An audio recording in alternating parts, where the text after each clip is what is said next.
نو چې کله د وسیلې بحث راشي، کله د اسماء المعطا مسله راشي، کله د اسماء و صفات مسله راشي، هلته به موږ حنفیت پرېږدو. نو د احنافو دا اصول دی الاصل فی الاذکار الاخفاء والجهر بها بدعة. اصل په اذکارو کې اخفا دی، دلته هغه حنفیت څه شو؟ دې په باره کې ما بله ورځ تفصیلي بحث کړی و چې قرآن مجید کې د الله رب عزت ارشاد دی ادعو ربکم تضرعا وخفیا، چې خپل رب راولئ په عاجزۍ سره او پرو سره. انه لا يحب المعتدین، الله هغه خلک نه خوښوي چې هغوی د حد نه تجاوز کوي. الله مخازین د دې آیت د لاندې ذکر کوي رافعین اصواتهم بالدعا، چې څوک دعاګانې په چغو چغو باندې کوي هغه په معتدینو کې شامل دي. سورة البقره کې الله رب عزت ارشاد فرمایي واذا سألك عبادي عني فإني قریب، کله چې د تا نه زما بندګان تپوس کي زما متعلق نو فإني قریب، یقینا زه نږدې یم. دلته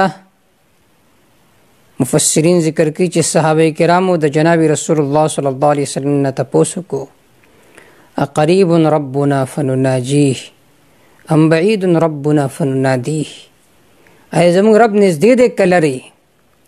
که نږدې وي نو موږ به سرګوشي ورسره وکړو، په ورو ورو به ورته اوازونه وکړو، او که چېرته لرې وي فننادیه موږ به په چغو الله تعالی نه سوالونه وکړو. الله دا آیتونه راولېږل واذا سألك عبادي عني فإني قریب، زه نږدې یم.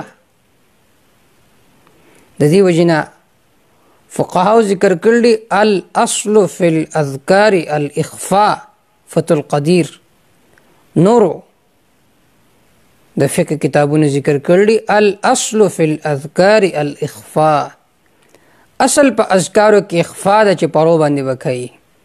والجهر بها بدعة، اور په اذکارو باندې جهر کول دا بدعت دی. نو که موږ تاسو ځان ته احناف ویو، حنفي مسلک فالو کوو، نو دلته به زموږ حنفیت څه شو؟ مونږ خو ناره د حنفیت لګو، لیکن چې کله د سماع المعطا مسئله راځي اور چې کله د ذکر بالجهر مسئله راځي اور چې کله د صفاتو مسئله راځي به مونږ حنفیت پرېږدو، به مونږ کله اشاعرو پسې منډې وهو، کله ماتوریدیو پسې منډې وهو. نو که واقعي مونږ ځان ته احناف ویو نو مونږ لکه نظریه دا ده لکه څرنګه چې احناف په فروعو کې په فقهي مسائلو کې ثواب طرف ته ډېر اقرب دي، دارنګې عقاید هم د احنافو درست دي. نو مونږ له پکار دي چې په عقایدو کې هم د احنافو مسلک فالو کړو. بعض خلک وایي به مونږ خو مقلدینو د امام اعظم ابو حنیفه رحمه الله په فقهي مسایلو کې عقایدو کې نه عوامو له دوکه ورکوي، په فقهي مسایلو کې عقایدو کې نه یو. څه مطلب؟ عقاید د امام اعظم ابو حنیفه رحمه الله درست نه، عقاید د امام ابو یوسف رحمه الله درست نه، عقاید د امام محمد رحمه الله درست نه. او دین اصل نوم خود عقیده ده چې ته عقیده کې تابعی نه فالو کوي، ته په عقیده کې ته به تابعی نه فالو کوي. او یو فقهي د معاملاتو متعلق یو مسئله ده، هغې کې صرف تاته احناف رایت دي. امین به په زور وی یا به پرو وی، رفع الیدین به کوي یا به نه کوي، لاسونه به په سینې ږدي یا د سینې نه به لاندې ږدي. صرف په دې ځای کې موږ تاسو ته احناف یاد دي، حنفي مسلک یاد دی.